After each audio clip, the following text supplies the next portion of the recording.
안녕하십니까. 2020년 전북간포로 사회를 맡은 구석대학교 조옥종 교수입니다. 2020년 전북 자존의 시대를 열다라는 큰 제목으로 전북학포럼 학술 세미나를 오늘 개최합니다. 오늘은 코로나 상황 때문에 비대면 상황으로 저희 발표 토론자 중심의 발표 세미나를 진행을 하겠습니다.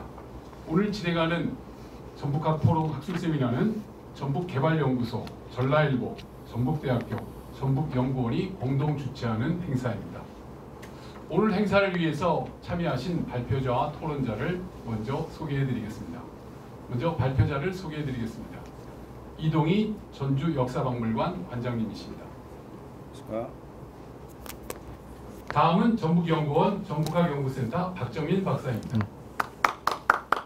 다음은 박장근 군산대학교 사학과 교수님이십니다. 그리고 토론을 세 분이 맡아주실 계획입니다. 먼저 한문종 전북대 사학과 교수님이십니다. 김양식 충북연구원 선임연구원이십니다. 최인선 순천대 사학과 교수님이십니다. 예, 코로나 상황으로 엄중한 상황임에도 불구하고 전북의 어떤 새로운 역사의 흐름을 캐치하고 그걸 바탕으로 전북학의 발전을 위해서 참여해 주신 발표 토론자분들께 다시 감사를 드립니다. 그럼 바로 이어서 첫 번째 발표로 진행을 하겠습니다. 발표 진행 상황은 세 분의 발표자가 20분, 30분 내에 발표를 해주시고 그리고 토론자 세 분이 이어서 함께 토론을 해주시는 방식으로 진행하겠습니다. 그럼 첫 번째, 지역학의 개념과 정립 방안에 대해서 이동희 전주역사박물관 관장님께서 발표해 주시겠습니다. 예, 저는 이동희입니다. 그래서 첫 번째 지역학이란 좀 일반적인 얘기들을 제가 오늘 발표하게 됐습니다. 그래서 개괄적으로 한번 지역학이라는 것이 뭐고 그리고 이것들을 우리가 어떻게 해나가야겠는가. 이제 우리 지역에도 전북학이 또 이렇게 출범을 했고 또 이제 여러 시군 단위의 지역학들이 지금 자리해가고 있기 때문에 그런 말씀들을 좀 간략하게나마 드리도록 그렇게 하겠습니다. 그럼 제가 바로 발표 순서는 이런 이제 개념, 그다음에 어떤 지역학 태동, 그리고 필요성과 목적, 정립 방안, 그 전북학 발전을 위한 나름의 생각 이런 순서로 말씀을 드릴 겁니다. 지역학 개념은 결국은 이제 지역에 대한 연구 아니겠습니까? 지역에 대한 연구. 그러니까 지역을 연구하는 건데 그 지역의 특질이라든지 그 지역이 이제 어떤 말이죠. 이런 건데 이 지역에 대한 연구들이 그럼 이전에는 없었는가? 있었죠. 다 있었지만은 지금의 이제 지역학에서 얘기하는 것은 이전의 연구하고는 뭐랄까 좀 차원을 좀 달리한다고 그럴까 이런 어떤 이제 거의 어떤 학문적 수준의 그런 어떤 지역에 대한 연구 이런 쪽으로 조금 이따 더 말씀을 드리겠습니다만 조금은 달라진 쉽게 말하면 좀 업그레이드된 이런 이제 지역에 대한 연구라고 생각을 하시면 되겠습니다. 그래서 첫 줄의 얘기처럼 새로운 지방화 시대를 선도하는 새로운 학문이다. 지방자치 시대와 함께 이제 지역학이라는 게 또 붐을 이루고 그러긴 한데 제가 이렇게 쓰긴 썼습니다만은 이제는 뭐 새로운 학문이라고 얘기하는 것이 조금 어색할 정도로 지역학이라는 것이 이제 다 자리를 잡아가고 있는 광역자치단체는 말할 것도 없고 지금 광역자치단체로서 가장 늦게 출범한 것이 전북학이죠. 지금 작년 2019년에 출범을 했으니까. 그래서 광역자치단체는 다 준비되어 있고 또 기초자치단체에도 전주학을 비롯해서 여러 또 지역학들이 자리를 하고 있어서 대학의 강좌들도 다 들어서 있고 지금은 좀 그러긴 합니다만 하여튼 큰 틀에서 본다면 좀 새로운 좀 그렇게 대두되는 그런 분야라고 얘기를 할 수 있겠죠. 그런 부분에서 이걸 정리를 한다면 지역학은 해당 지역의 역사와 문화를 비롯해서 어떤 여러 정치, 경제, 사회 뭐 여러 제 분야를 지역의 관점에서 연구한다는 지역의 관점에서 이게 아마도 이전의 지역학 연구와 지금의 근본적인 차이가 아닐까. 이제는 중심을 자신한테 두고 한다는 거예요. 지역에 두고. 그리고 지역의 눈으로 한 시대를 바라보고 또 서울도 바라보고 서울의 눈으로 바라보는 것이 아니라 내가 주인이 되는 그런 역사를 하겠다. 이것이 이제 지역학의 이전과 다른 지금의 큰 특집이 아닌가. 그리고 이게 중요한 점이 아닌가 그렇게 생각을 합니다. 그래서 지역 특질을 규명하고 또 지역의 발전 논리를 모색하고 또 지역민들의 어떤 삶의 질을 높이기 위한 이 문화와 관련되는 거겠죠. 문화와 관련해서 또 문화적 욕구를 좀 충족시킨다든지 자긍심을 가지게 한다든지 이런 쪽의 얘기들이 되겠습니다. 그래서 끄트머리는 지금 이게 제대로 안 되고 있습니다만은 하여튼 원론적으로는 학제적 뭔가 좀 종합적인 학문이라는 거예요. 역사만이 아니고 역사, 정치, 경제 모든 분야가 합쳐져서 이 지역은 어떤 지역이다. 이 답을 내놓으려는 것이 지역학의 본연의 취지인데 그럼 현재 지금 그렇게 되고 있는가? 그렇게까지는 못 가고 있죠. 이제는 역사 문화가 중심이 된 지역학을 하고 있습니다만은 본연의 의미로 말한다면 이런 재학문들이 다 합쳐져서 그래서 하나의 완성체를 이루는 것이 지역학이다. 근데 지금 모든 지역학들이 이러한 어떤 문제 이렇게 되지 못한 이렇게 가야 하는데 그런 문제들을 다 가지고 있다. 원론적으로는 이렇다는 말씀을 드리겠습니다. 더 쉽게 말하면 지역학은 지역민들이 과거에 어떻게 살아왔고 현재는 어떻고 앞으로 어떻게 살아가는지 하는 것을 연구해서 밝히고 이를 지역민과 공유하는 그것이 이제 지역학이다. 이것은 좀 부연을 해서 한번 정리를 해봅니다. 지역 관점에서 바라보는 지역 중심의 새로운 학문이고 지역의 정체성이나 삶의 질 향상이 목적이고 또 재분야에 걸친 학제적 연구고 앞에서 말씀드린 전문성과 대중성 얘기는 아직 깊이 언급을 못했습니다만 다음에 말씀을 드리겠습니다. 지방화 시대의 새로운 학문 분야이고 이런 쪽에 이제 전체적으로 본다면 그렇게 정리를 할 수 있겠다 말씀드리고 이것은 이제 이걸 토대로 서울학, 전주학, 충남학 다 이제 나름대로의 그 지역학 개념들을 정리해 놓은 건데 조금 차이가 있기도 하고 같기도 하고 그렇습니다. 이것은 어느 이제 연구 기관이 주체가 되느냐에 따라서 분야에 따라서 조금 개념들이 다른 점들이 있긴 합니다만 하여튼 지역에 대한 연구라는 점에서는 같고요. 그 안에서 세부적으로는 조금씩 차이가 있는데 요 밑에 이제 문화관광연구원에서 이걸 다 종합해서 만들어 놓은 걸 본다면 역사적으로 행정구역을 기준하거나 문화적으로 공통의 정체성을 기준으로 한 특정 지역을 대상으로 인문학, 사회과학, 자원과학 등 모든 연구를 통해 지역의 과거와 현재를 분석하며 지역의 미래의 방향을 제시해주는 학문이다. 이렇게 이제 한번 정리를 해본 정도가 되겠습니다. 이렇게 하다 보니 시간이 좀 많이 가는 것 같습니다. 그래서 이제 이 부분들을 정리한다면 다시 한번 정리한다면 이제 지역을 중앙에 예속된 것이 아니라 독립된 하나의 주체로 보는 거죠.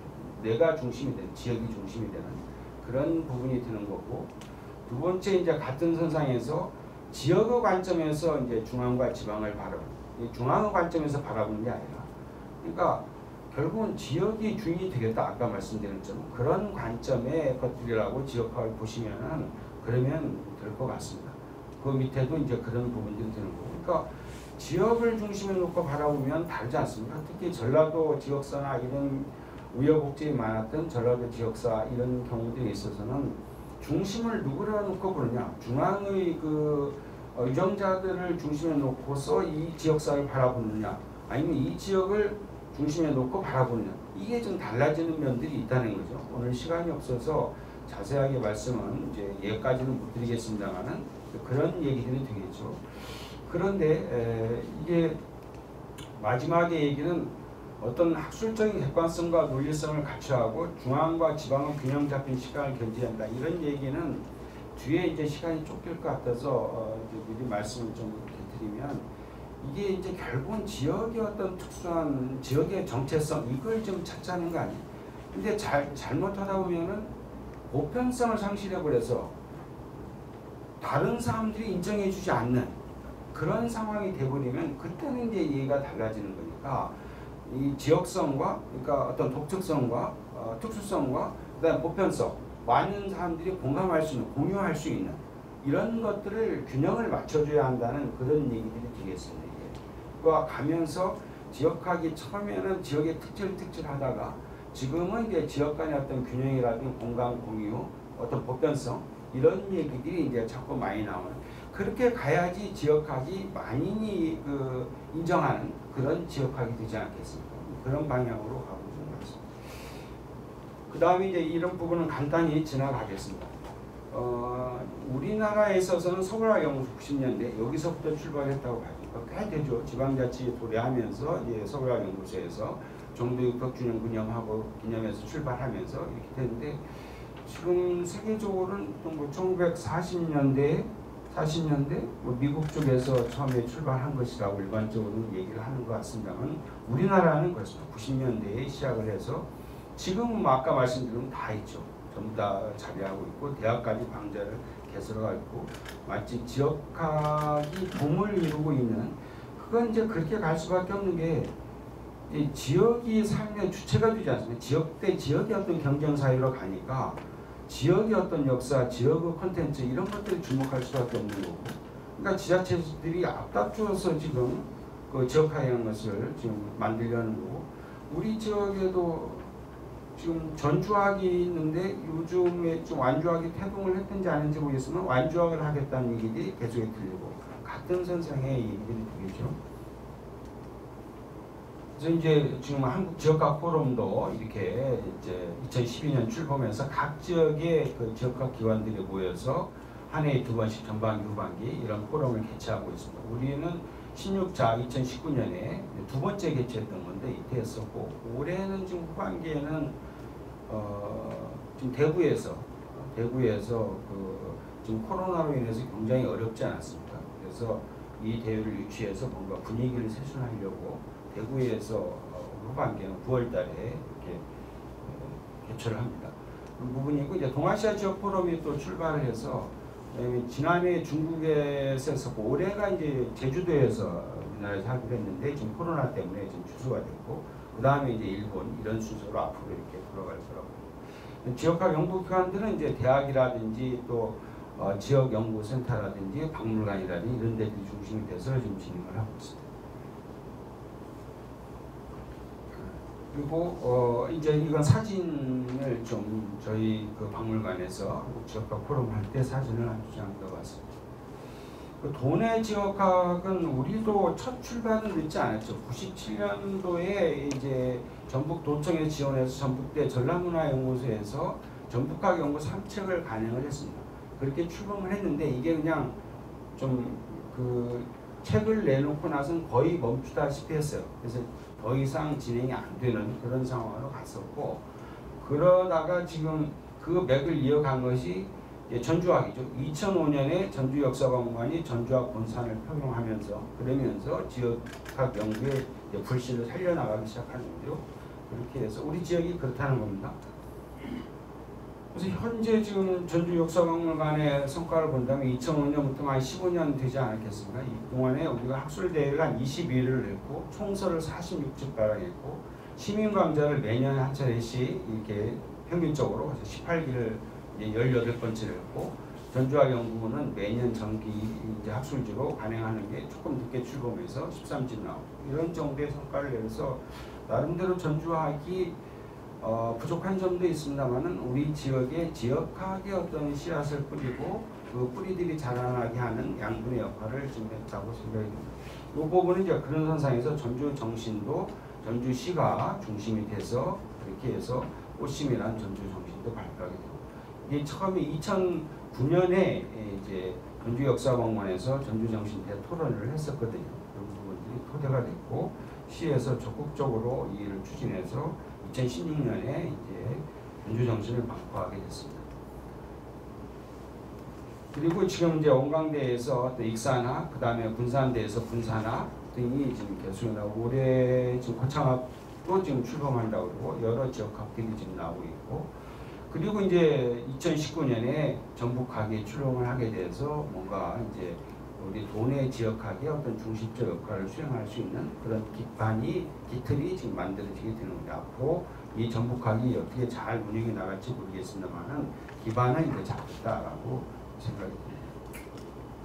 이제 우리 전라도에 고지도를 하나 좀 넣어봤습니다. 그 필요성의 문제들은 제가 좀 40분부터 했죠. 예. 40분부터. 그래서 그 어떤 필요성 목적은 결국은 이제 뭔가 지역의 어떤 독자성이 강화되면서 그러면서 이제 지역학에 대한 관심들이 이제 높아져 가는 거죠. 높아져 가는 것으로서 지역이 독자적인 어떤 경쟁력을 갖춰가는 그런 얘기들이 드는 거고.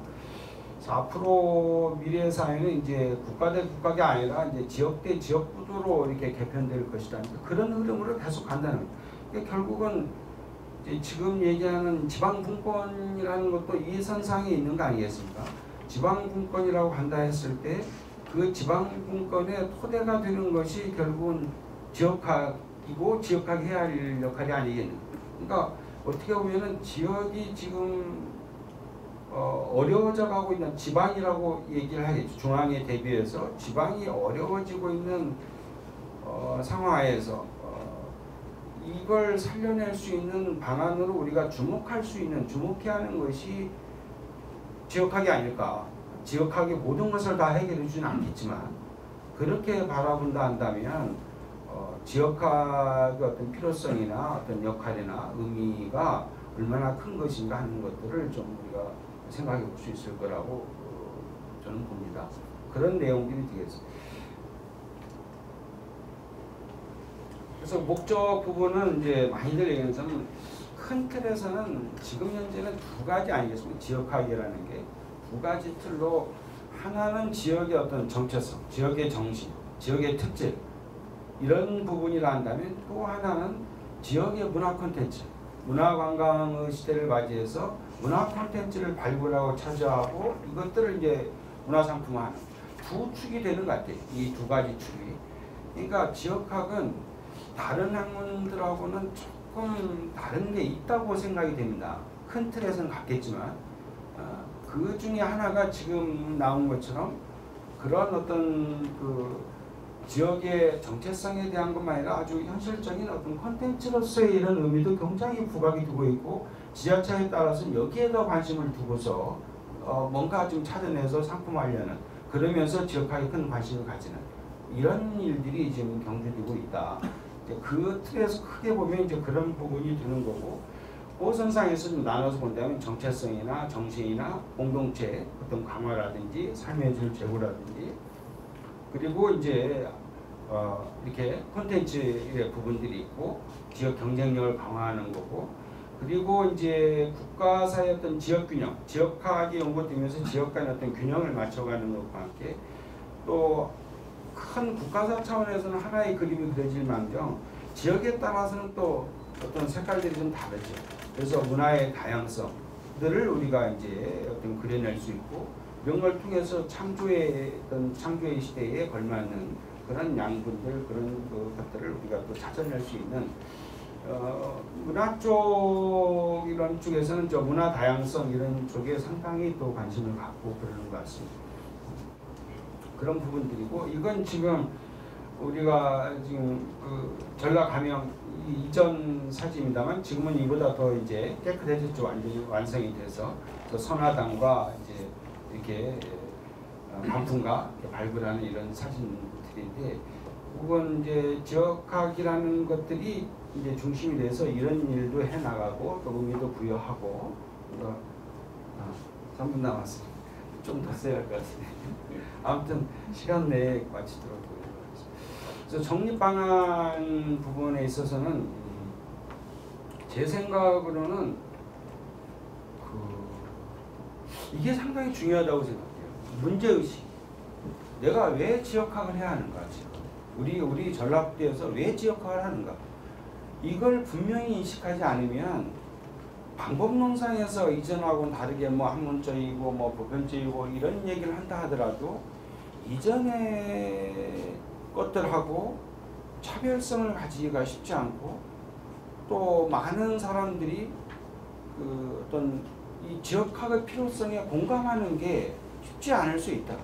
어찌됐든 지역학이 존재해 가려 한다면 지역민들, 지역이 그 필요성에 대해서 공감해주고 박수를 쳐줘야 하는데 그러려 한다면 가려운 데를 좀 긁고 지역에서 필요한 것들을 해줘야 한다는 거예요. 우리 지역의 전북학도 그렇고 전주학도 그렇고 그것은 지역마다 조금씩 차이가 있을 수 있죠. 우리 지역이 처한 것이 뭔가에 따라서 공통적인 것도 있지만 어떤 지역의 특수적인 이런 부분도 있다. 그래서 그런 문제의식이 굉장히 저는 중요하다고 생각합니다. 근데 물론 방향은 미래지향적이죠. 미래지향적인 어떤 문제의식을 가지는 게 가장 중요하다고 보고, 그래서 이 부분이 지금은 인문학적 가치라는 것에 굉장히 주목하고 있지만 장기적으로 간다면 이제 문화관광이라는 것이 그런 차원에서 연결될 수 있을지 모르겠습니다만 실론적으로 아주 그 초기 그거로는 뭔가 이게 산업화의 부분하고도 이제 그러니까 직접적인 뭔가 경제적인 어떤 것을 창출해낼 수 있는 이런 부분하고도 장기적으로 가야지만이 일반인들의 눈높이에 맞출 수 있고 그 필요성에 더 공감할 수 있는 게 아닌가. 지금 당장은 아닐지 몰라도 지금 당장에 있는 인문학적 가치에 주목하지만 장기적으로는 산업적 가치도 우리가 주목을 해볼 필요가 있다. 지역학이 자리를 잡고 발전해 가기 위해서는 그 지역에 어떤 필요한 역할을 해주기 위해서는 그런 부분들이 저는 된다 생각하고, 그리고 지금 이 부분 끝에 서는 것도 어떤 보편성, 포용성이라는 것도 아까 앞에서 말씀드린 것처럼 지역의 특수성을 연구하는 거지만 그것을 다른 지역에서 공감할 수 있고 인정해 줄 수 있어야 하는 그 보편성을 가져야 하는 거예요.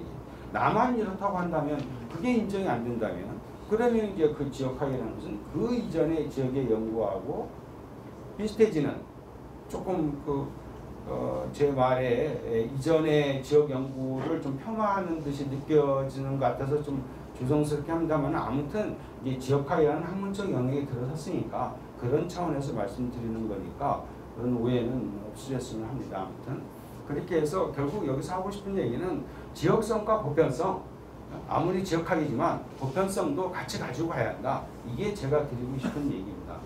그리고 그 다음에 이제 이게 아까 지금 제가 그 얘기하던 거 두 번째 얘기인데 아까 그 이제 지역학이라는 것이 어떤 정체성과 어떤 콘텐츠 두 차원에서 얘기했는데 또 한 차원 두 번째 얘기는 지역학이라는 것은 전문성과 함께 대중성을 가져야 한다고 생각합니다. 그러니까 전문적 연구 있어야죠. 전문적 연구 있어야 하는데 그 연구가 연구자들만의 것이 아니라 일반 독자들, 지역민들하고 공감이 돼야지만이 그래야지만이 지역학이 제대로 역할을 하는 거라고 할 수가 있다. 그러니까 이게 이제 다른 학문하고 조금 다른 것이라 한다면 이 지금 얘기하는 것처럼 전문성과 어떤 대중성 이런 부분들이 같이 가져야 돼. 이런 부분 연구와 일반인들의 어떤 눈높이를 맞춰주는 것. 이 두 가지가 같이 가져야지만이 지역학이라는 어떤 것들이 제대로 갈 수가 있다. 공통적으로 보편적으로 얘기를 한다면 지금 그 얘기를 지금 하고 있는 겁니다. 지금 시간이 많이 든 것 같으니까 큰 틀에서는 그렇다는 얘기고 이제 대중성 그러니까 결국은 지역학은 대중성을 무시할 수 없다는 겁니다. 지역학에서 전문성만이 아니라 일반 어떤 학문하고는 좀 다르게 우리가 본다면 대중성이라는 것을 상당히 좀 지역학에서는 주목할 필요가 있다. 그러려고 지역학이 있는 것이니까 그런 말씀이 지금 이 밑에가 드는 거고 이제 강좌나 이런 얘기들을 좀 해놓고 있습니다. 그래서 결국은 이제 이런 걸 위해서는 전북학처럼 도내에 이제 지역학 연구 기관들이 이제 설치가 되고 그리고 지금 두 번째 되는 것처럼 조례가 제정이 돼야 한다고 봅니다. 제가 끄트머리에서 얘기를 하려고 합니다만 전북학도 현재 출범을 했어요. 전북연구원 내에 전북학 연구센터를 두고 그리고 몇 명의 연구원으로 출범을 했습니다만은 아직 조례가 제정되지는 않은 것 같아요. 근데 지역학이 안정적으로 가기 위해서는 조례가 제정이 되어도 이미 제정된 데들이 여러 곳 있죠. 그래서 우리 지역에서도 이런 부분을 서둘러서 해야지만 안정적으로 갈 수가 있다. 그리고 이제 여러 네트워크로 이루어져야겠고. 그래서 전북학 발전을 위해서 이제 몇 가지 말씀을 좀 드리면 이제 지역의 정체성이라든지 어떤 자존감이라든지 오늘도 전북 자존의 시대라고 제목이 붙지 않았습니까? 이 자존의 시대를 끌어갈 수 있는 발받침이 될 수 있는 것이 그것이 지역학이라는 얘기죠. 그런 부분들이. 그런 얘기들이 드는 거고 그리고 저는 세 번째에서 전북의 역사를 바로 세우는 이러한 것들이 좀 필요하다고 봅니다. 그러니까 시간이 한정되어 있긴 합니다만은 저는 어떤 전근대까지 역사에 있어서 어떤 전라도의 역사가 상당히 좀 왜곡된 부분들이 있다고 봅니다. 나중에 발표할 기회가 있으면 또 말씀을 드리겠습니다만 이런 것들 유정자의 아까 제가 말씀드렸잖아요. 중앙 시각에서 바라보는 거고 우리 시각에서 지역 시각에서 바라보는 건 다르다. 이 괴리가 상당히 있다. 이 전라도 지역사회는. 이런 것들을 좀 정리해 나가는 그런 작업들이 필요하지 않은가. 그래서 이것을 전라도 어떤 정명운동이라고 이름을 붙여도 될 것 같고 오늘의 어떤 포럼들이 그런 것에 어떤 첫발을 디디면서 뭔가 하나씩 뭐가 옳고 뭐가 잘못된 것인지 이런 것들을 이제 시대가 흐른 지금의 상황에서 지금의 눈으로 우리 지역사회를 바라보는 이런 일들을 해나갈 때가 되지 않았는가 하는 생각이 좀 듭니다. 그렇게 되고 그리고 이제 지금 제 끄트머리에 한 얘기는 이제 이 얘기로 마치겠습니다만 이건 이제 다른 얘기가 아니고 도난에 관해서는 뭔가 조례를 제정해주고 그 연구를 할 수 있고 어떤 대중을 할 수 있는 어떤 예산이나 이런 것들을 이제 지원해줘야 하는 그러니까 조례제 우선 이제 현재 센터는 들어섰고 또 예산도 지원되고 있으니까 조례 제정이 되면 되겠지 이제 그렇게만 안정적으로 할 수 있는 건데 그것과 함께 전북학 그 연구센터도 뭔가 하나의 그 실적으로서 1년간 이제 2년 됩니다만은 그런 것들이 좀 이렇게 부응이 돼야 한다. 그러니까 도에서는 조례를 만들어주고 또 연구단체에서는 연구소에서는 그 어떤 것에 부응하는 뭔가 결과물을 내놓고 이 양자가 같이 가져야지만이 그래야지 안정적으로 지속적으로 발전적으로 갈 수가 있다. 이게 쉬운 일은 아니겠지만 앞으로 전북학에 이제 좀 우리가 원하는 그런 그림을 전북학에 그려나가기 위해서는 두 가지가 같이 가져야지 않는가. 그래서 관련된 분들에게 좀 그런 부탁을 드리면서 제 발표는 마치도록 하겠습니다. 고맙습니다. 예, 고맙습니다. 첫 번째 발표를 하신 이동희 관장님의 지역학의 개념과 정립 방안, 특히 전북학을 위해서는 그 조례 제정과 그리고 연구기관의 어떤 다양한 연구 축적을 통한 그 공감 내지는 그 내용 자산의 확산이 필요하다는 발표가 있었습니다. 그럼 바로 이어서 두 번째 발표인 그 전북연구원 부연구원이신 박정민 박사께서 전북학 정립과 활성화 방안이라는 내용으로 발표를 해주시겠습니다. 네, 안녕하세요. 전북연구원의 박정민입니다. 제가 오늘 발표할 주제는 전북학 정립과 활성화 방향이라는 내용입니다. 그래서 오늘 이런 자리를 마련해 주신 먼저 전라일보 이동성 사장님과 관계자분들께 감사 인사 드립니다. 그리고 전북학이 아까 이대 관장님께서 말씀하신 것처럼 이제 막 출범했는데 많은 성과를 내지 못해서 죄송한 마음이고 앞으로 잘 할 수 있도록 열심히 해보겠습니다. 자, 먼저 그렇다면 이제 아까 말씀해 주신 내용은 이제 거의 축적된 내용이 많기 때문에 최대한 빨리 한번 해보겠습니다. 목차는 다음과 같습니다. 그래서 먼저 연구 배경과 목적입니다. 연구 배경 보면은 아까 다 말씀해 주셨지만 1990년대 중반에 지방자치화가 일어나면서 각 지역은 고유의 지역성을 바탕으로 정체성을 찾기 위해서 노력했습니다. 그런 과정에서 아까 말씀해 주신 것처럼 서울학연구소가 1993년 가장 먼저 생겼습니다. 그리고 지역에서는 최초로 생긴 곳이 바로 충북연구원의 충북학연구소입니다. 그리고 여러 지역에서 계속 이렇게 생기다가 가장 마지막에 안타깝지만 가장 마지막에 저희 전북연구원의 전북학연구센터가 설립이 되면서 지역학이 시작되었습니다. 그래서 물론 앞에 말씀해 주셨지만 전북에서도 90년대 중반에 지역학에 대한 논의가 있었습니다. 이 부분은 앞에 다 해주셨기 때문에 생략하도록 하겠습니다. 그러면 이제 이런 상황에서 전북학을 보면 우리가 남들도 안 했으니까 해야 하나 라고 생각할 수 있는데 꼭 그것만은 아니라는 거죠. 그래서 2017년에 전북애양본부에서 설문조사를 한 게 있습니다. 여기 보면은 도민 10명 중에 7.4명, 즉 74%가 전라북도가 차별받고 있다라고 대답을 한 겁니다. 그리고 그나마 호남으로 뭔가 간다면 어디로 가냐 했을 때 광주 전남으로 간다라는 의견이 85%나 되면서 되게 전라북도 자체에 대한 자존감이 낮아집니다. 그래서 전라북도의 정체성을 찾고 전북인의 자존감을 높이면서 전북목 찾기의 이론적 토대를 마련해야 한다라는 공감대가 형성이 됩니다. 또한 열패감을 벗고 미래 전북 발전의 성장 동력으로서 전북학이 필요하다고 생각을 합니다. 따라서 전북학 연구의 이론적, 학문적 배경을 마련할 필요성이 대두되죠. 그러면서 아까 말씀해 주신 것처럼 2019년에 전북연구원의 전북학 연구센터가 개소되었고 또 올해 처음으로 전라일보에서 전북학 포럼을 시작한 이런 배경들이 나온 거라고 생각을 합니다. 그러면서 계속 말씀해 주셨지만 결국 우리의 관점, 서울의 관점이 중앙의 관점이 아니라 우리 관점, 전북의 관점으로 지역학을 연구하고 전북의 성격과 특수성을 조명해야 할 필요성이 있습니다. 그래서 초기철기, 역사적으로 본다면 초기철기 중심지죠. 또 전북가야, 백제, 후백제의 왕도, 혹은 조선시대에는 전라도의 수부, 그리고 유학과 실학의 중심지, 또 동학농민혁명, 모든 역사 문화의 매우 중요한 중심지가 바로 우리 전라북도였다고 할 수 있습니다. 그리고 여기에 역사적인 것 플러스 사상적 이론까지 마찬가지죠. 그렇기 때문에 도민들에게 우리 전라북도가 이렇게 열패감이 있다, 맨날 패배하는 데가 아니라 훌륭한 곳이었다는 것을 알려서 자존감을 높이고 공동체 의식을 높일 필요성이 있습니다.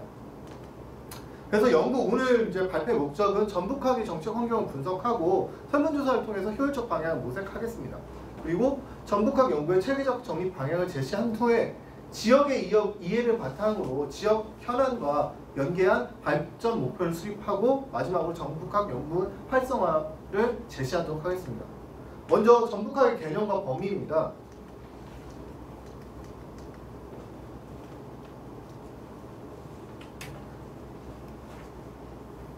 전북학의 개념을 알기 위해서는 앞서도 해주셨지만 계속 중복되어 있는데요. 네, 다른 지역은 어떻게 하고 있나 우리만 이상하게 하면 안 되잖아요. 그래서 다른 지역 사례들을 쭉 보면 이렇습니다. 그런데 가장 계속 반복되는 단어들은 정체성, 과거, 현재, 역사와 전통, 문화 이런 것들입니다. 그리고 총체적 이런 것들이고 그리고 이런 16개의 시도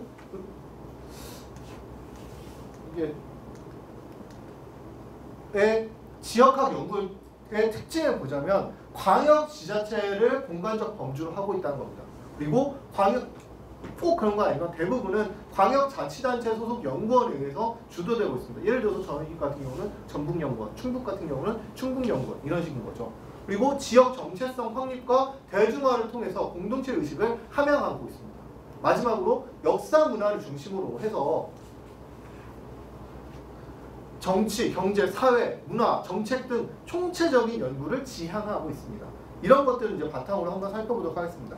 그래서 작년에 전북학 활성화를 위해서 설문조사를 전문가분들에게 했습니다. 시군 아니면 공무원들이랑. 그래서 보니까 전북학에 대해서 알고 있냐라고 했을 때 약 85% 정도가 들어본 적이 있다라고 대답을 했고 관심이 있냐라고 했을 때 한 78% 정도 관심이 있다. 그러면은 이 전북학이 지역 정체성이나 자긍심 함양에 기여할 것인가? 라고 했을 때 거의 88% 정도가 기여할 것이다 라고 긍정적으로 대답을 합니다. 그리고 그럼 지역 발전에도 기여할 것이냐? 라고 했을 때 무려 94% 정도가 기여할 것이다 라고 대답을 하고 그럼 같이 전북학에 연구하거나 참여할 의향이 있냐라고 했을 때 한 77% 정도가 함께 하겠다 라고 대답을 합니다.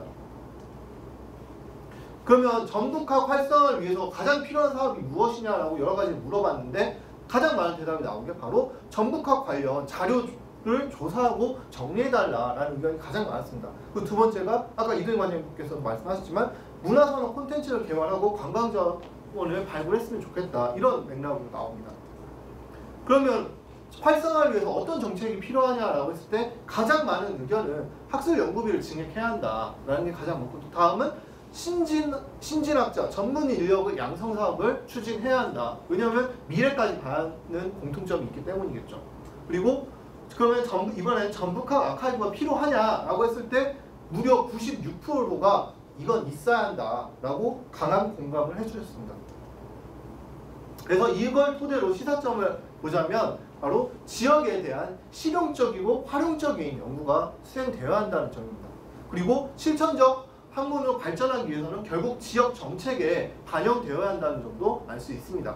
그리고 지역학 기반 조성을 위해서는 결국은 통합적인 디지털 아카이브가 필요하고 또 지금까지 저희 선배님들이 어렵게 지역학을 해오셨죠. 그리고 저 같은 지금 이제 실무를 제가 볼 나이인데 저 같은 사람들이 실무를 한다. 하지만 저의 밑에 저희 후배들은 거의 나오지 않죠. 지역화가 하는 사람 별로 없어요. 이게 어느 지역이나 마찬가지입니다. 그렇기 때문에 그들에게 안정적으로 연구할 수 있도록 토대를 마련해줘야 합니다. 즉 학문 후속 세대를 양성해야 합니다. 그래서 효율적이고 인력 양성 사업이 필요하다고 할 수 있죠. 마지막으로 이런 전국학 관련 기관, 전주학, 군산학, 익산학, 그리고 각 도내에 있는 대학들, 기관들을 안정적으로 할 수 있도록 플랫폼 기관이 필요합니다. 그게 바로 전북학 연구센터가 되어야 할 것입니다. 자, 그렇다면 이제 전북학을 그럼 어떻게 정립할 것인가 라고 봤을 때 방향은 바로 과거의 것을 발굴하고 집적하고 보존해서 이걸 현재 맥락으로, 현재와 과거와 현재의 대화죠. 그런 것처럼 맥락으로 재구성해서 현재로만 끝날 게 아니라 미래를 전망해야 할 겁니다.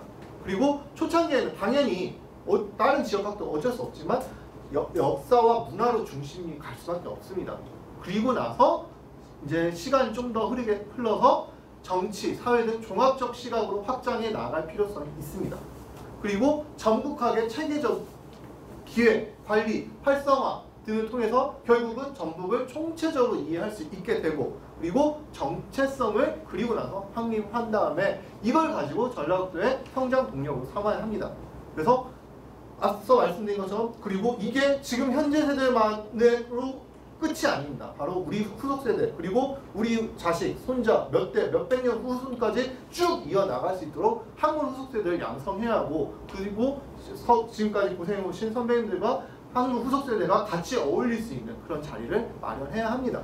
그리고 이게 학자들만, 전문가들만의 잔치로 끝날 것이 아니라 지역 주민, 즉 도민들과 함께 공유를 해야 하는 점도 역시 중요하다고 생각을 합니다.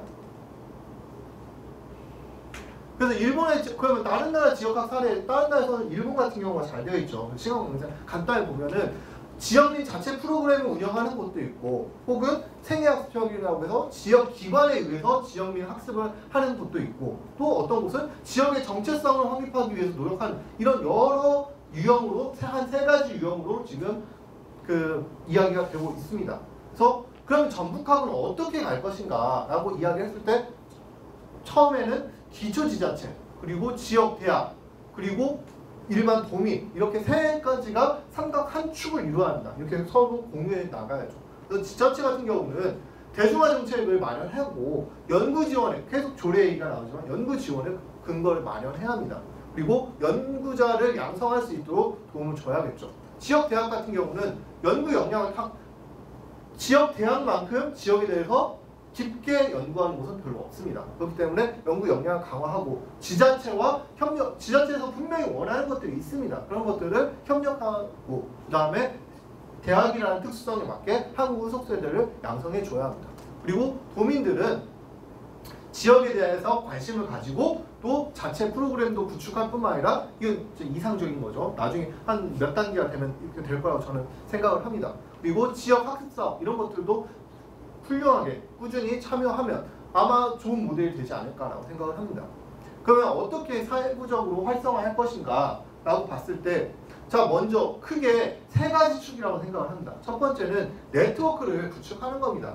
두 번째는 연구 역량을 강화하는 거고 마지막으로 대중화, 일반 도민과 함께하는 대중화 이 세 가지 삼각축으로 나갈 거라고 생각을 합니다. 그래서 첫 번째 네트워크는 어떻게 할 것인가 최근에 글로컬리티라는 말이 나오죠. 글로벌과 로컬리티가 합성어입니다. 그래서 지역 정체성과 특수성에 대한 인식이 확산되고 지역학 역량 강화가 요청되고 있습니다. 그래서 그 지역뿐만 아니라 이거를 세계화하자. 아까 이도희 관장이 발품을 해서 나왔죠. 그래서 현재 전라북도에는 전주, 군산, 익산학도 있고 대학연구소, 전라문화연구소, 마한백제문화연구소, 가야연구소 등도 있고 전북사학회 이런 학회, 문화원, 한국고전번역원, 전주분원 등 여러 기구들이 있습니다. 그리고 또 전주, 군산, 익산뿐만 아니라 최근에는 고창이라든지 완주에서도 지역학을 진행하려고 노력하고 있습니다. 그리고 여기뿐만 아니라 도민을 중심으로 지역에 대한 관심과 활동 역량을 강화해 나가고 있는데 문제는 이걸 한 번에 아우르는 기관이 그동안 없었습니다. 왜냐하면 아까 말씀드린 것처럼 전북학이 가장 늦게 출범하다 보니까 이런 현상들이 나왔는데 그렇기 때문에 이걸 유기적으로 연결하고 연계 사업 등을 도청과 함께하는 그런 것들이 바로 전북학 연구센터에서 나서서 플랫폼에 대해서 연계해줘야 한다고 생각을 합니다. 그래서 전북학 연구센터는 결국 이런 전북학의 허브 역할을 해주는 도청과 그 다음에 전라북도 내에 있는 뭐 전주군산 익산학, 문화원, 박물관 이런 곳들, 그리고 타시도에 있는 강원학, 경기양, 충북항 이런 곳들, 그리고 기타 기관으로 규장각이라든지 아니면 한국학중앙연구원, 뭐 규장각은 저희가 9월달에 MOU를 맺기로 했습니다. 그리고 세계화에 있어서는 우리의 전라북도와 자매결을 맺은 강수성에 있는 남경학이라든지 일본의 가고시마 이런 곳들과 그리고 국제교류 관점에서 전북학을 규명해 볼 필요가 있다고 생각합니다. 자, 그래서 돈의 전북학 플랫폼을 어떻게 구축할 것인가, 즉 공동 연구라든지 공동 사업을 통해서 해 나가는 방법이겠죠. 그래서 전북학 연구센터와 다른 기관들이 저렇게 긴밀하게 연결점을 맺고 아까 말씀드린 돈의 여러 기관들과 함께 사업들을 진행하는 겁니다. 유기적으로 연결되는 거겠죠. 그리고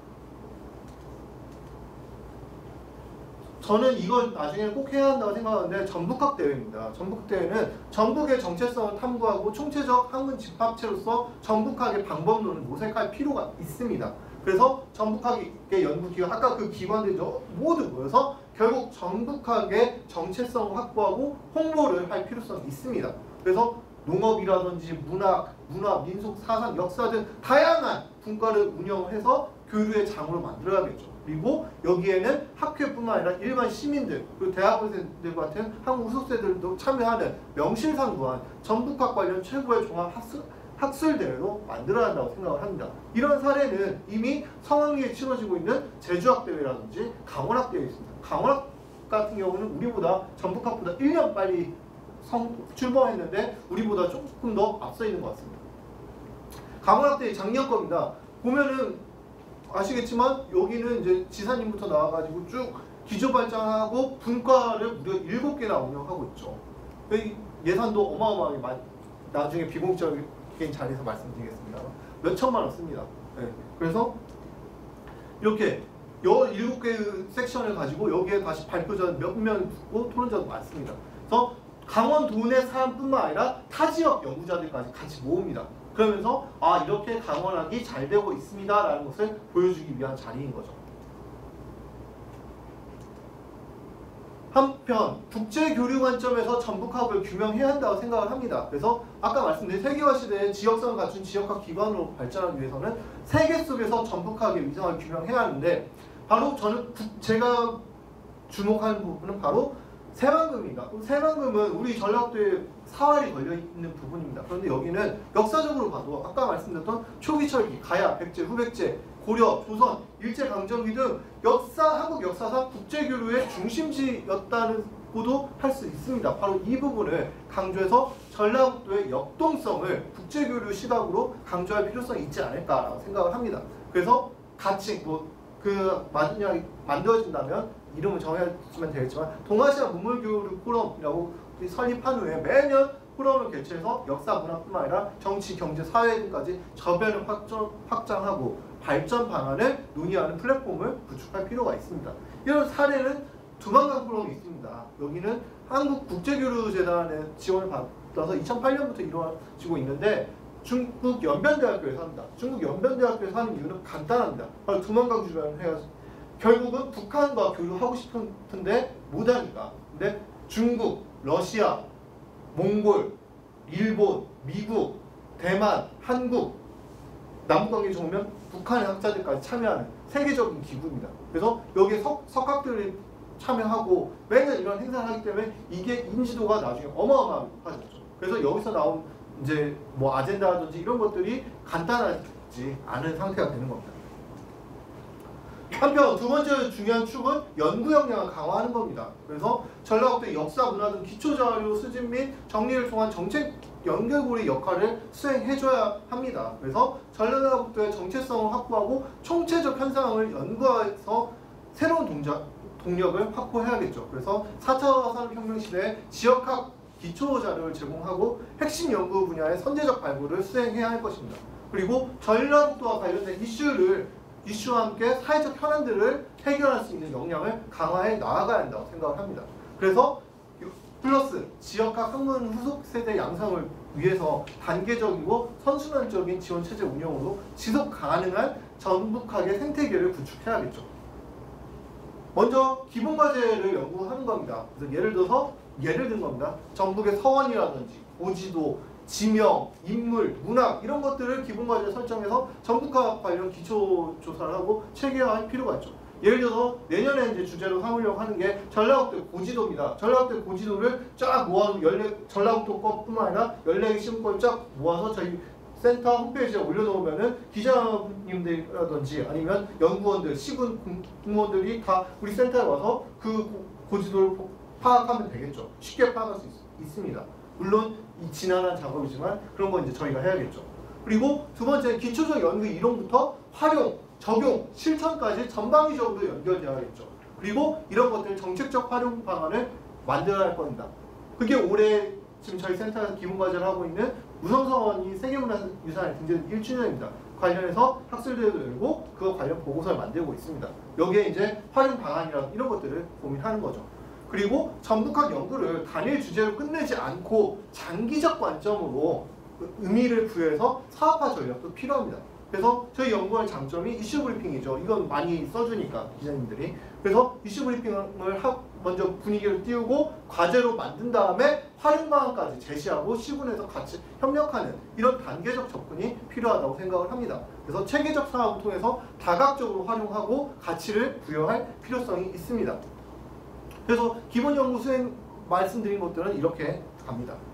그래서 그럼 예를 하나 들자면 지금 중요한 게 새만금이라고 하죠. 새만금에서 고군산군도인데 그럼 이것을 고군산군도의 역사문화 자원을 활용해서 새만금이 고대부터 현재까지 동아시아 문물의 중심지역 제가 아까 드린 말씀이죠. 어떻게 증명할 것인가 라고 했을 때 제가 왜 이거에 관심을 갖냐면 바로 좀 멀리 보서 2023년에 우리가 새만금 세계 잼버리를 개최하기로 되어 있습니다. 그런데 이 해가 또 역사적으로 중요한 게 서긍이라는 사람이 송나라 사신인데 이 사람이 고려에 오면서 쓴 책이 고려도경이라는 아주 훌륭한 책이 있는데 이 바로 우리 선유도에 머물렀었거든요. 그래서 이런 것들을 900주년을 함께 엮어내는 거죠. 그래서 이걸 기회로 아까 얘기한 동아시아 문물교육 포럼 이런 것들 국제학술 포럼을 개최해서 명실상부한 국제교류의 중심지로 발돋움 시키자는 겁니다. 그래서 추진계획은 아까 말씀드린 것처럼 관련 이슈 브리핑을 쓰고 연구과제를 쓰고 이렇게 하는 단계를 밟아 나가는 겁니다. 두 번째로 중요한 거는 디지털 아카이브를 구축하는 겁니다. 지역에 대한 연구 관심이 확장되고 있는데 문제는 지금까지 여기저기서 연구는 많이 했죠. 하지만 이걸 통합적으로 모으는 곳이 부족했습니다. 바로 그런 역할을 하는 곳을 만들 필요가 있다는 겁니다. 그래서 디지털 아카이브를 구축해야 하는데 근데 이거를 이제 저희 센터에서 하려고 했는데 지금 전라기억진흥원하고 좀 교통정리가 필요할 것 같아서 그쪽에서 지향하고 있기 때문에 이거는 도하고 좀 협의를 해야 할 것 같지만 어쨌든 누가 됐던 간에 이거는 꼭 만들어야 한다는 겁니다. 그렇게 해야만이. 그래서 전북학 관련 자료를 연결할 수 있는 디지털 아카이브를 구축해서 도민과 함께 생산하는 관심형 결국은 지향점은 오픈 아카이브로 가야겠죠. 그래서 만약 생긴다면 뭐 가칭, 전북 디지털 아카이브라고 해서 외부에 있는 뭐 호남 기록문화 시스템이라든지 한국 전통 소리문화 이런 것들에 있는 전북학 관련된 자료를 모아오고 그다음 도내에 있는 박물관, 미술관, 도서관 이런 자료들을 모아오는 통합적인 과제가 돼야겠죠. 근데 이렇게 하려면 돈이 매우 많이 듭니다. 네. 저희 센터 예산보다 훨씬 많이 들 거기 때문에 이거는 아무튼 도하고 좀 얘기를 해야 할 것 같습니다. 세 번째로는 학문 후속 세대를 양성하는 겁니다. 계속 말씀드렸지만 학문 후속 세대가 담보되지 않으면 이거는 사장될 수밖에 없습니다. 그렇기 때문에 전북학 연구의 기반을 마련하기 위해서는 풀뿌리 연구자를 양성해야 하고 그래서 지금 공고 나갔는데 우수학위 논문 지원 사업이라든지 아니면 신진 연구자들 전년에 박사 학위를 한 사람들을 모아서 홀로키움을 한다든지 그리고 연구 지원 사업을 할 때 학문 후속 세대를 반드시 쿼터를 지정한다든지 이런 식으로 해서 연구자 학문 후속 세대에게 조금이라도 지원하는 방안을 마련해 주어야 할 것입니다. 네 번째로는 연구진흥 사업입니다. 여기서는 지역의 전북학 연구를 발굴하고 육성해서 연구진흥과 함께 자료를 축적해야 할 필요성이 있겠죠. 그래서 저희 센터에서는 매년 전북학 연구지원 사업을 실시하고 있습니다. 그래서 뭐 이런 것들은 논문들 같은 경우는 전북학 연구에 내고 책이나 번역서는 전북학 총서에 내고 있습니다. 그래서 작년에 나온 저희 성과입니다. 한편 대중화는 매우 앞서 시간 관계상 줄여야 할 것 같은데 대중화는 매우 중요하죠. 그래서 결국은 도민과 함께는 살아있는 전북학을 위한 핵심 사업이라고 할 수 있죠. 그리고 이걸 하려면 결국 안정적인 예산이 확보되어야만 합니다. 그리고 향후에는 반드시 지역 활동가와 연대한 지역 공동체 운동을 통해서 소외 계층까지 함께할 수 있는 대중화 프로그램 만들고 지역 동아리 운영 등 내면화된 지역학을 운영할 필요성이 있습니다. 그래서 대표적인 사업을 작년부터 시작한 게 전북학 도민강좌도 있고 또 찾아가는 전북학이 있습니다. 이거는 미래 세대에게 저 지역에 대한 자부심을 보양하기 위해서 이런 것들을 실시하는데 올해는 코로나 때문에 사업이 취소됐습니다만 그래서 작년에 4개 학교를 시범적으로 했는데 설문조사에 보시는 것처럼 긍정적인 비율이 매우 압도적입니다. 그래서 좋았다. 그리고 지역에 대한 관심도 높아졌다라는 내용들이 많이 있죠. 한편 또 이도희 과장님께서 말씀해 주셨지만 지역 대학이 결국은 강좌도 개선해야 한다. 이런 커리큘럼으로 만들어야겠죠. 그리고 이런 것들은 사례가 있습니다. 작년부터 대구 경북학에서도 이미 이런 커리큘럼에 넣어서 대구 지역에 있는 학교들이 올해는 거의 다 시행하는 걸로 알고 있습니다. 그리고 마지막으로 전북학 학습 동아리 지원 사업입니다. 그래서 결국 지역 민간 단체가 자율적으로 주관할 수 있는 이게 어느 정도 뿌리가 내린다면은 결국 이런 것들이 가능해지겠죠. 그래서 지역 주민 스스로 결과물을 만들어내서 지역에 대한 애정과 자부심을 보양할 수 있는 거죠. 저희 센터와 상관없이 작년에 남원 어르신 생애 구술사라는 게 나왔습니다. 어르신들의 구술사를 책으로 펴내준 거예요. 그런데 이런 것들은 결국 이런 것들이 모였을 때 나중에 200년 후, 300년 후가 지났을 때 전라도 사람들은 어떻게 살았을까? 라고 했을 때 이런 것들을 할 수 있는 거죠. 이런 것들은 자율적으로 할 수 있도록 우리가 나중에는 지원을 해줘야겠죠. 예를 들어서 저희 전북이 도세가 너무 약하다 보니까 이런 것들은 전혀 안 해주려고 합니다. 그런데 대구라든지 경북 이런 데서는 심지어 나온 게 여성 화장품 방문 판매업의 구술사 이런 것까지 다 남겼어요. 그렇다면 200년 후, 300년 후 2010년대 초반 사람들은 어떻게 살았을까라고 했을 때 결국 남아있는 건 어디 역사가 남아있을까요? 당연히 대구 경북학 지역은 대구 경북학 쪽만 사례가 남겠죠. 그러니까 우리 전라북도도 이런 것들을 돈이 안 된다, 기초자료 투자라고 생각하지 말고 이런 것들을 해줘야 한다고 생각을 합니다. 그런 역할을 하는 게 바로 전북학 연구 중에 하나라고 생각을 합니다. 마지막입니다. 전북학을 통한 그럼 정체성을 확립하자라는 건데 그러면 제가 개인적으로 역사 관련 논문만 쭉 전북으로 봤을 때 가장 많은 연구가 되어 있는 거는 미륵사지입니다. 단일 주제. 두 번째로 가장 많이 된 거는 동학입니다. 그리고 두 번째는 미륵사지. 세 번째가 황윤석, 유영원, 후백제, 후기읍 이런 식으로 갑니다. 그리고 그 외에 포괄적으로 했을 때는 백제도 많고 판소리, 가야, 요즘 가야 뜨고 있죠. 이런 것들이 있습니다. 이런 것들을 토대로 봤을 때 그러면 전라북도의 정체성과 지향점을 어떻게 잡을 것인가 라고 했을 때 아직 이거는 제가 다른 분들하고 협의한 게 아닌 저 혼자만의 생각이기 때문에 혹시라도 이용을 하지 말아주시기 바랍니다. 근데 저는 이런 것들을 통해 봤을 때 결국 우리 전라북도의 정체성은 3가지 정도가 되지 않을까. 다시 말씀드리지만 제 개인적인 생각입니다. 민본, 풍요, 혁신이라고 생각을 합니다.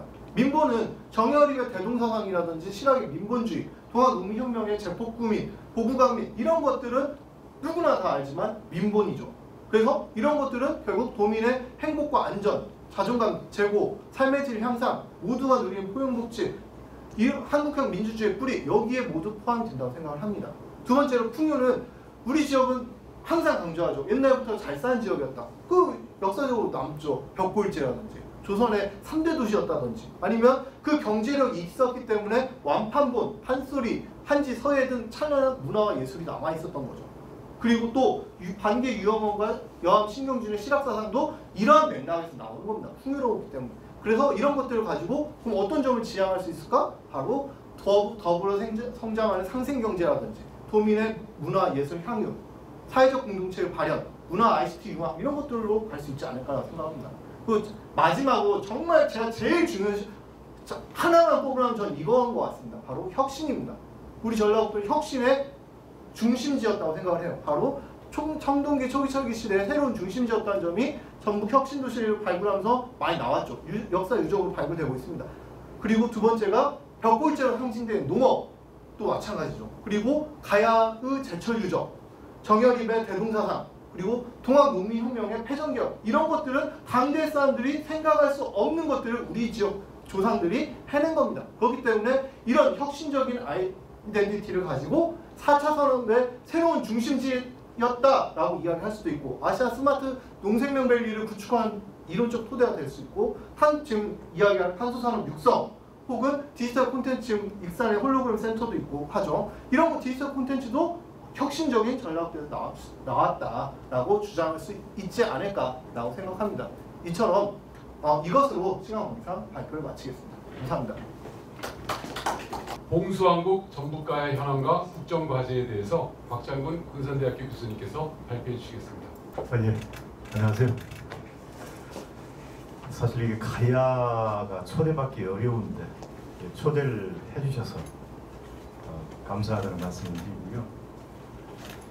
모든 가야의 영역에서 유일하게 전북에서만 학계에 보고된 가야문화유산이 봉화예요. 그래서 전북가에는 한마디로 그 정체성을 말씀을 드리면 봉화왕국이에요. 봉화왕국. 그런데 그 가야사가 국정과제에 초대를 받음으로 인해서 봉화와 가야와의 관련성, 연관성이 고증, 즉 입증이 됐지요. 그래서 그런 내용을 중심으로 요즘 그 많은 논의가 진행되고 있는 전북가야 연계시켜서 말씀을 드리겠습니다.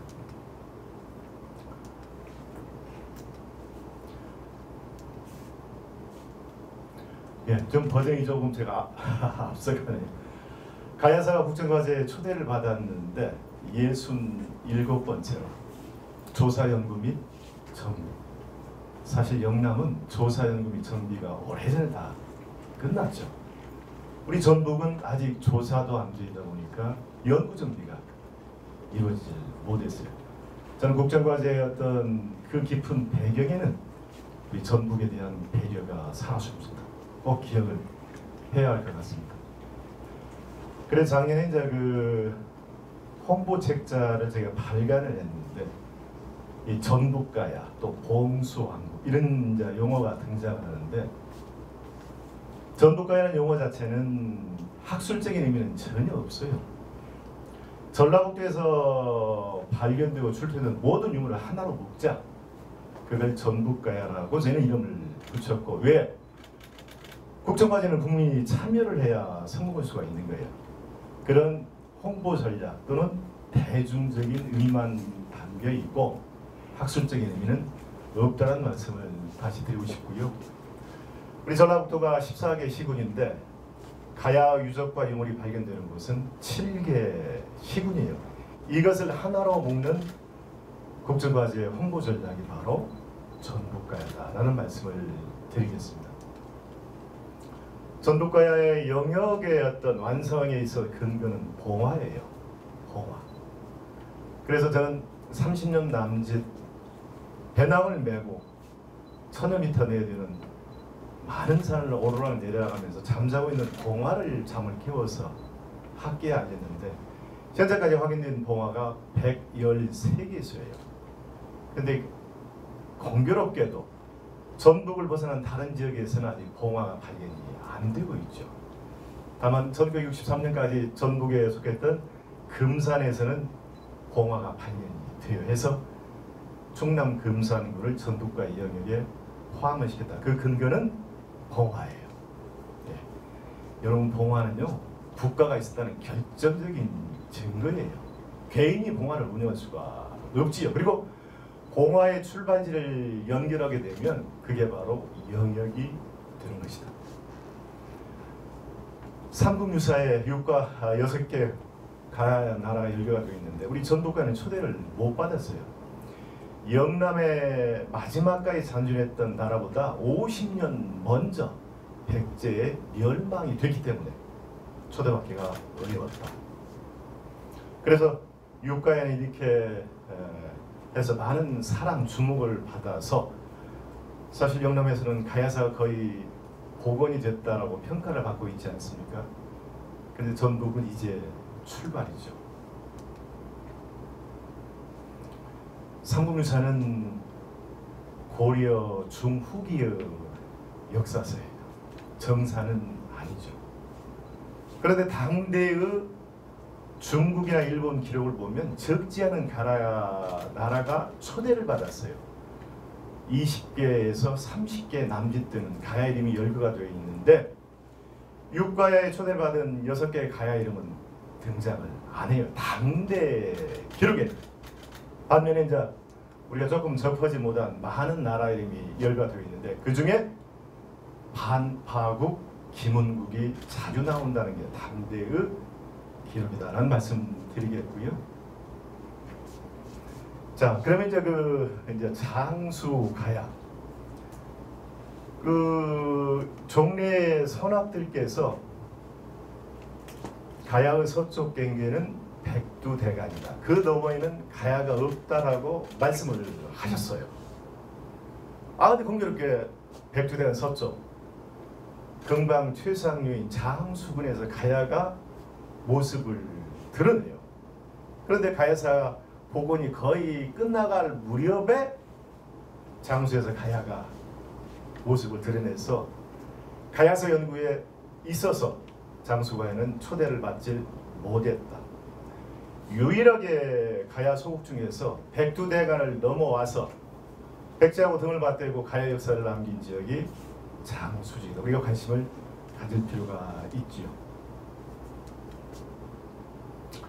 예, 가야사는 엄연히 정확히 말씀드리면 역사 고고학의 범주예요. 문헌에서 소개된 내용을 유적으로 고증 증명이 돼야 설명이 가능한 거예요. 일본 서기를 읽어보면 반파라는 단어는 봉후 설치해서 백제와 3년 전쟁을 치렀다. 그런데 일본 서기는 후자를 또 한 번 강조를 해요. 이 후자는 무슨 후자면 봉화대 후자예요. 즉 봉화가 있었다라는 결정적인 증거이죠. 그래서 전독가의 영역은 이 봉화로의 출발지를 연결시키면 영역이 완성이 된다. 그런 게 핵심인데 후자에 관심을 가져야 될 것 같고요. 종래 연구소까지 소개를 해보면 고령, 성주, 함양, 반파라고 비정을 했는데 아직까지 한 개소의 봉화가 학계 보고가 되지 못하고 있죠. 반면에 장수의 경우에는 113개소의 봉화로 최종 종착지지만 신중에 신중을 기해서 최근에 장수가야를 반파국으로 주장하는 또 비정하는 그런 논의가 활발하게 진행이 되고 있죠. 이제 그런 상황 말씀을 드리고요.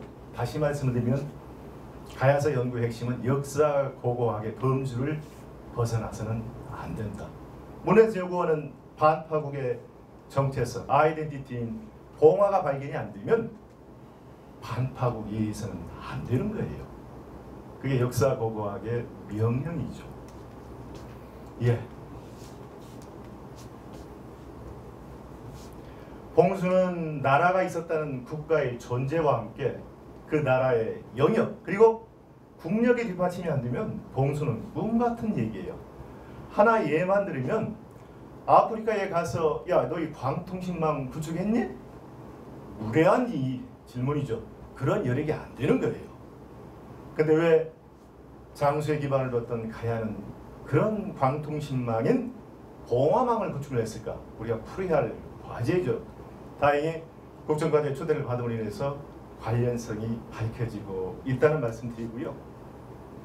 조선시대 봉수는 가야 봉화가 1000년 발전해서 조선시대 봉수가 되는 거예요. 봉수가. 그래서 굉장히 웅장하고 불을 피우는 시설로 연조가 5개예요. 이런 식으로. 우리나라 그 봉수제는 고려 의종 때 시작이 되었고 조선은 고려의 봉수제를 계승을 했는데 조선시대 오봉수로에 있어서 전북동부는 전혀 무관한 지역이에요. 직봉 간동이 통과하지 않은 무관한 지역인데 우리나라에서 봉화산이 제일 많은 곳이 전북동부예요. 왜 그러냐? 근데 우리나라 봉수 연구는 미진하지만 많은 사람들이 머릿속에 조선시대 그 웅장하고 그 당당한 모습의 봉수를 머릿속에 그리는데 전북동부의 봉화산은 그보다 650년 빠르고 지금부터 1500년 전 문헌에 나오는 봉화 유적이다라고 생각하시면 될 것 같아요. 네. 그래서 제가 30년 동안 배낭을 메고 잠잠하고 있는 봉수를 잠을 깨워서 글로 학계에 알렸는데 완주 경천에 있는 불명산에 있는 봉화대예요. 예. 우리 조선시대 봉수는 전혀 다르죠. 이건 완주 화산에 있는 각시봉 봉화대. 봉화라는 것은 불을 피워야 하지 않습니까? 두 개의 돌을 나란히 놓고 공간을 확보해서 불을 피웠던 것 같아요. 그래 두 돌만 불을 계속 먹어서 산화가 된 거예요. 봉화가 운영이 됐다. 발화 시설이에요. 봉화대의 심장부지요. 반면에 가야봉화가 1000년 발전해 조선시대 봉수가 되는데 이런 모습이에요. 그런데 봉화 얘기를 하면 조선시대 봉수를 내놓으라 이거예요. 왜 웅장하게 나오지도 않고 5개 연주도 없는데 왜 봉화라고 하느냐? 전북가야의 봉화는 봉화의 시원형 시작이에요. 그래서 다르다는 걸 우리가 명심해야겠죠. 바위로 된 산은 돌을 쌓을 필요가 없죠. 평탄하게 다듬고 불을 피워야 하는 발화 시설. 앞은 둥글고 뒤는 네모진 전원 후방향. 보면 화학이에요. 앞에 둥근 부분은 깊어요. 이런 발화 시설이 정확히 잘 남아있죠. 한번 가서 보시면 감동이죠.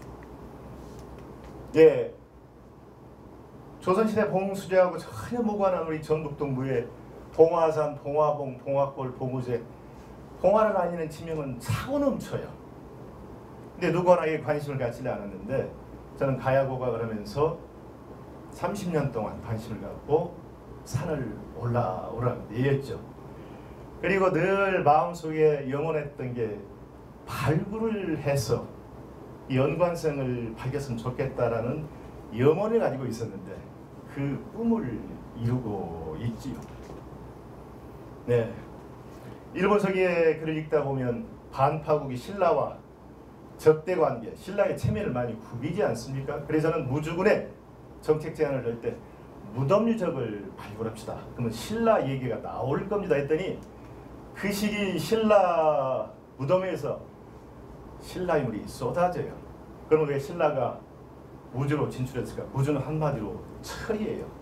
결국 신라를 움직인 것은 무주의 철산이죠. 그래서 백제가 어려울 때 신라는 서둘러서 무주를 영역에 편입을 시키죠. 결론적으로 일본 서기가 요구하는 문헌의 여러 조건을 우리 전북동부는 완벽하게 보증을 해주고 있다. 사실 무주 대차리 발굴은 소박하고 아주 짧은 발굴이었는데 학계에 정말 주목을 받았어요. 정례 신라 진출을 50년 반세기 이상 앞당기게 바로 국정과제를 통해서 발굴했던 대차리 성과죠. 이게 바로 발굴의 보고학의 의미죠.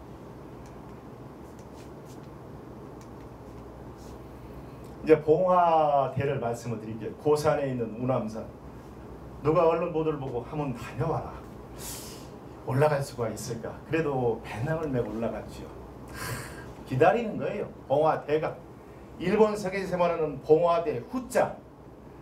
여기에 쌓아놓은 것은 지금 우리들이 쌓은 염원의 상징이에요. 봉화대의 벽석을 빼내서 건강, 합격, 취직, 그건 우리가 염원을 담았는데 혹여 재단으로도 볼 수가 있겠지만 그건 우리의 얘기예요. 네. 이런 각시봉, 이건 화산면에 있는 각시봉인데 제가 아는 가까운 분이 야 거기도 그런 게 하나 있다 올라가봐라. 바로 고성산 옆에 각시봉 올라갔더니 봉화대가 이게 있어요. 봉화대가. 여러분 이 봉화대의 벽을 쌓는 축조기법 꼭 유심히 봐야 해요. 이건 고성산의 성의 성격이 똑같아요. 일본 서기도 반파구의 대규모 축성과 함께 봉화대를 쌓았다라고 문헌은 전하고 있는데 그걸 유적으로 증명하는 것이 전북가야가 유일하다 그런 말씀드리고요. 완죽은 화산면 소재지 이게 백제가 쌓았으면 고자가 필요 없는 거예요. 성산하면 되는 거예요. 성을 하면 성산성 해야 하는데 옛 고자 옛날에 쌓은 성 그건 가야의 진출을 암시해 주는 거죠. 이렇게 지명으로도 우리가 유추할 수 있고요. 똑같잖아요. 문헌은 이렇게 묶어서 설명을 하고 있지요. 네, 이게 발화시설. 뭐 설명할 필요가 없죠. 예, 이게 발화시설 그대로 남아 있고. 각시봉도 동쪽에 4km 떨어진 성계산. 성이 있으니까 성계산이에요. 예? 저는 엊그제 이 금만정백을 다녀왔는데 거기에도 봉화 얘기가 넘쳐요. 왜? 한동안은 반파국과 백제의 국경이 거기서 형성이 됐던 것 같아요. 우선 나중에 말씀을 드리고 성계산 똑같지 않아요. 쌓는 기법 똑같지요. 그리고 발화시설 똑같죠. 이 봉화는 통신이기 때문에 봉화로가 복원이 돼야 봉화 연구가 끝나는 거예요. 아시겠습니까? 이렇게 고정을 했고 이제 그 4km 떨어진 데 불명산 이렇게 쭉 이어서 이걸 찾아서 역시 발화시설 여기에 있는 숯이 쌓여 있는데 숯을 시료를 채취해서 분석만 하면 봉화의 나이를 찾는 것은 일도 아니에요. 다만 아직 그 정도의 여력이 미치질 못하고 있다. 사실 가야사 인구가 100명이라면 99분은 영남에 계세요. 저 혼자 호남에서 가야를 알리기 위해서 40년 나름의 노력을 했는데 앞으로 많은 사람들이 관심을 가져야죠. 네, 이런데 전부 마찬가지예요. 여기 종리는 산성 내에 봉화 시설을 두었던 것 같아요. 이렇게 북쪽 성벽 위에. 그리고 붉게 된 것은 봉화가 운영이 됐다. 예. 네.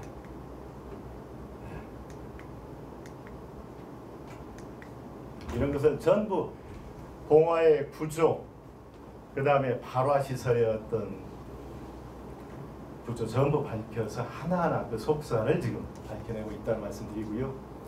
어느 봉화의 경우에는 이렇게 성벽을 둘러요.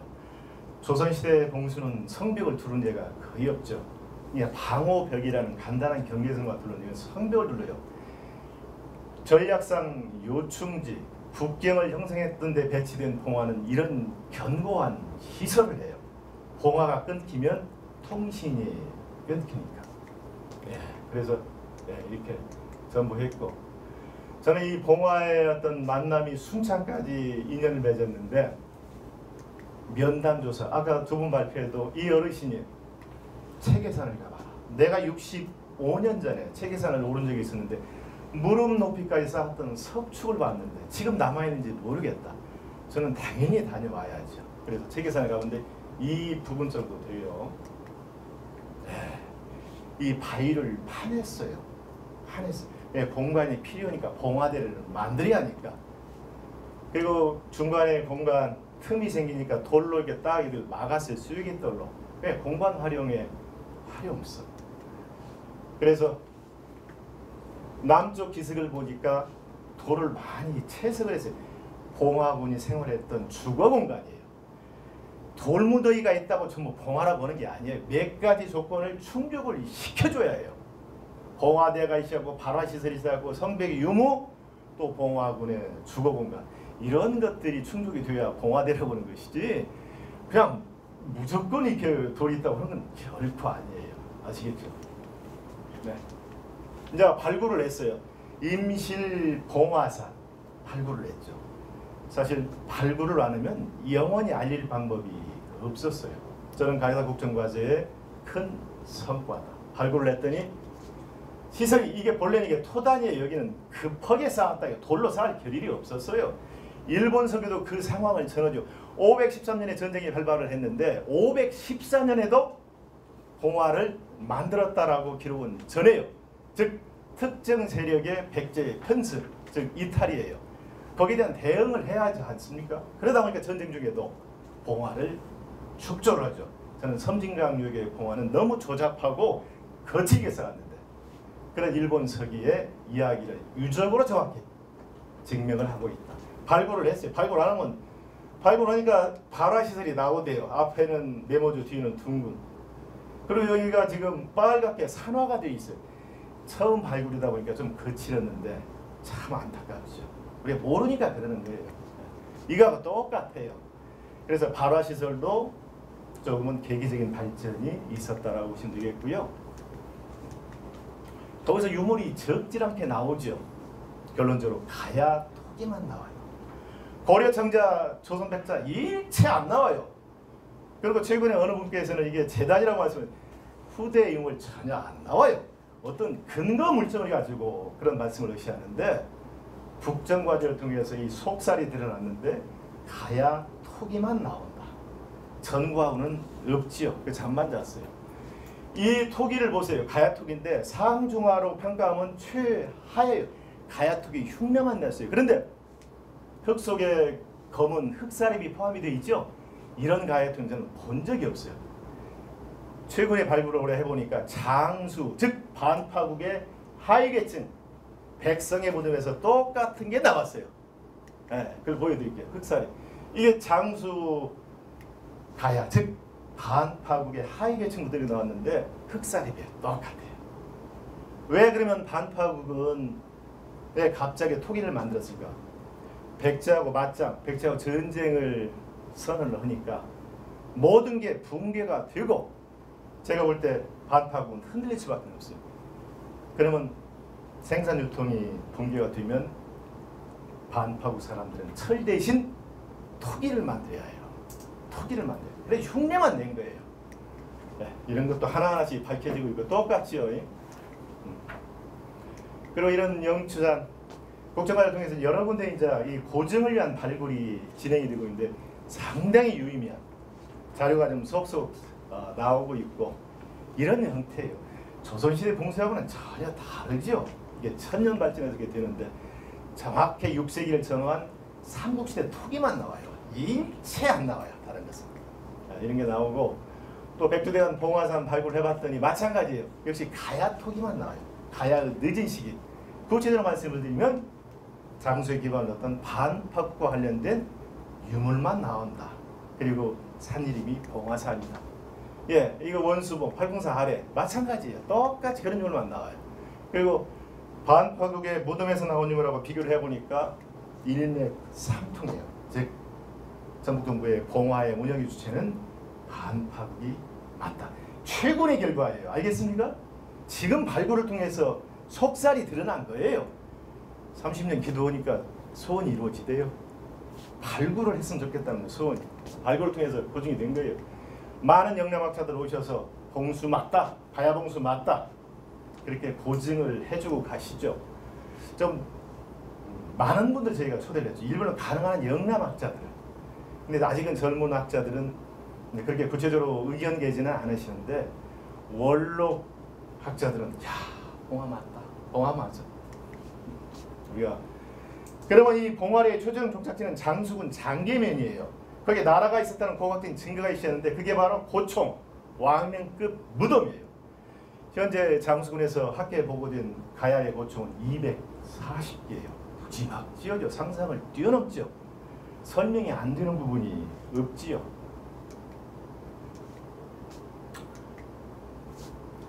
그 중에 한 길을 발굴해서 복원을 해봤어요. 이런 무덤이 육안으로 확인되는데 240개가 남아있는 데가 장수군 일대예요. 그러면 나라가 있다는 건 설명하고도 여유가 있지요. 있죠. 이런 규모 고분이 240개인데 저는 도박이 인은해야 한다고 봐요. 그런데 앞으로의 이제 과제죠. 본래 이런 형태였어요. 장수가의 토기 이야기는 한마디로 다양성과 역동성이에요. 너무 다양해요. 한강이라면 삼국지 토기는 전부 힙합을 시켰어요. 그리고 명품만, 최상급만. 왜? 그 배경이 있죠. 그걸 풀이하는데 옛날의 경제는 물물교환이에요. 물건 가지고 물건을 바꾸거든요. 철과 소금은 필요한 소비자가 자기 물건을 가지고 생산지를 방문해서 가져가는 거예요. 결론적으로 전북 가야는 명품 토기박물관을 만들어요. 왜? 뭐가 갔는데 그게 뭘까? 앞으로 발견할 게 철인 것 같아요. 그중에 장수는 유별나요. 그래서 백두산을 넘어와서 백제하고 덜맞았는데 특정 지역, 즉 대가야 유물은 극히 미미해요. 한강 이남의 백제, 신라, 마한 모든 가야를 다 아우렀는데 특정 국가의 영역은 아니다. 그러면 토기의 다양성은 토기를 가지고 연구하는 다른 연구 방법을 적용한다면 이 전북동은 나날이 운영의 주체가 바뀌는 그런 꼴이 되는데 아니시죠. 관심을 가져야 해요. 최고의 명품들만 이렇게 출토가 돼요.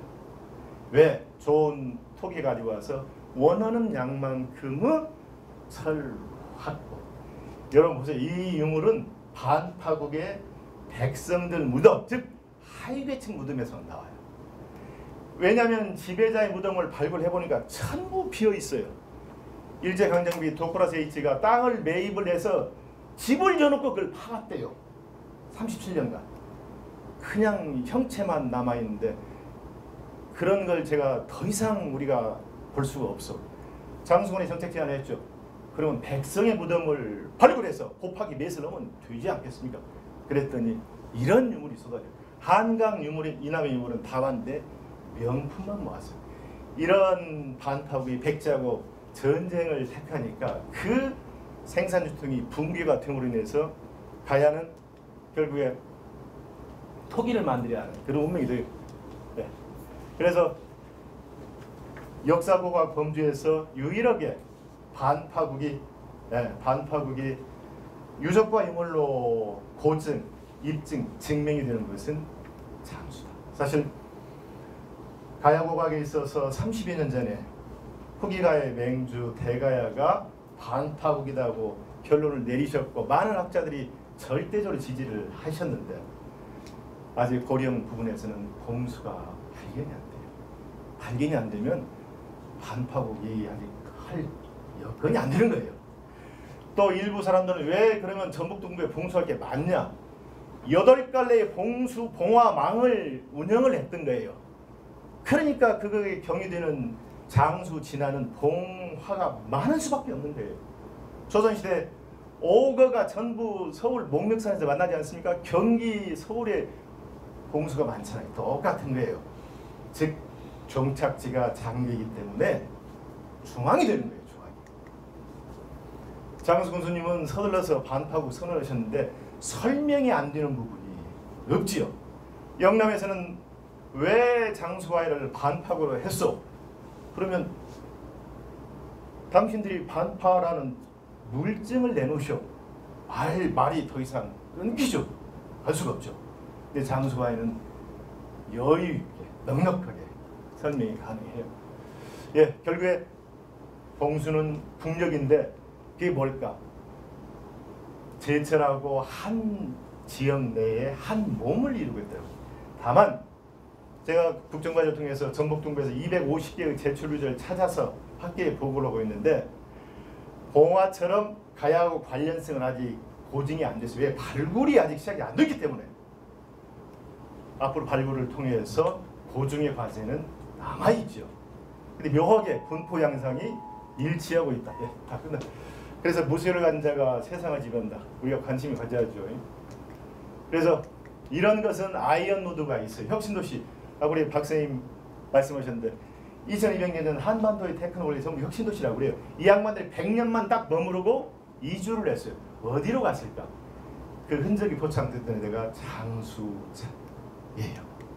이 유물로 이렇게 이게 장수에서 나온 청동 거울인데 이게 혁신도시.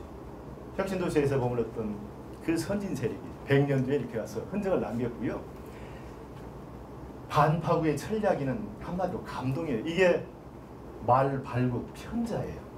저는 가공기술의 결정제 백미라고 봐요. 최첨단 기술 누가 아닙니다. 물론 가야고 중에서는 한 점만 나왔고, 최근에 가야고 중에서 나온 게 또 다른 유물이 단야구예요. 철광석을 넣고 생산된 무소를 다시 두드려서 철 제품을 만들었는데 그때 쓰이는 도구가 단야구예요. 집게, 망치, 모루 이런 모든 철광석 재련, 가공, 철 제품 유통이 정확하게 유적과 유물로 증명이 되는 것이 우리나라 유일하게 장수, 그렇게 보시면 되겠고요. 그게 결국에는 국력의 원천이 될 것 같아요. 국정과제 최대 성과는 저는 운봉가야라고 저는 소박하게, 왜? 발굴이 안 되는 거예요. 그래서 제가 운봉에도 가야의 정치가 있다라는 몸부림이었고 장수에도 가야의 정치가 있어. 그런데 국정과제를 통해서 발굴을 해보니까 충분히 문헌의 김은국 반파국 비전은 넉넉하게 가능하다. 그런 말씀 드리겠고요. 현재 전북동문에서 확인된 가야 고총 420기, 저는 고박이 2는 해야 한다고 봐요. 제철리적 230기인데 이제 시작이에요. 그리고 고증도 아직은 남은 과제예요. 봉화에서 운봉군, 진안군, 전북가의 정치 중심제, 나머지 5개 군은 경제, 국방 임무를 담당했어요. 지금이나 1500년이나 정치가 세상을 좌우했다 보시면 되겠고요. 결국 우리가 관심을 가졌으면 좋겠어요. 제가 40년 가야고를 했지만 누구 하나 가야를 물어보는 사람도 없었고 이 얘기를 해도 들어주질 않아요. 그렇지만 외도하지 않고 이 가야를 알릴 수 있는 힘은 유적들이에요. 내가 있다는 것만 네가 세상에 알려라 이놈아. 욕심내지 말고 그러면 된다. 그래서 저는 꾸준히 알렸는데 지금은 발굴을 통해서 속살이 드러나는데 한마디로 이게 제 감당이 어려워요. 다행히 저는 가야고박을 곧 그만둘 예정이에요. 저보다 훌륭한 사람이 대를 이어서 하게 되면 가야사 상황 예단 못해요. 그래서 결론적으로 전북가의 영역의 근거는 봉화였는데 봉화는 국가의 존재, 영역, 국력을 대변하는데 우리가 봉화에 관심을 가지고 많은 걱정하시는 분들이 계시는데 가야 봉화대에서 조선시대 봉수를 찾으니 안 보이는 거예요. 그럼 누를 보면 안 돼요. 다시 말해서 우리 지역 내의 유일한 가야 삼국시대 통신 봉화는 우리 지역에서 맡은 일을 해줘야 하는데 그걸 부정하고 바꾸기 바쁜데 그런 열정이 좋아요. 또 다만 우리가 제대로 시작을 해서 타봤으면 좋겠어요. 역사는 기억을 하는 자의 몫인데 전북가에 정말 매력이 있어요. 예, 고맙습니다.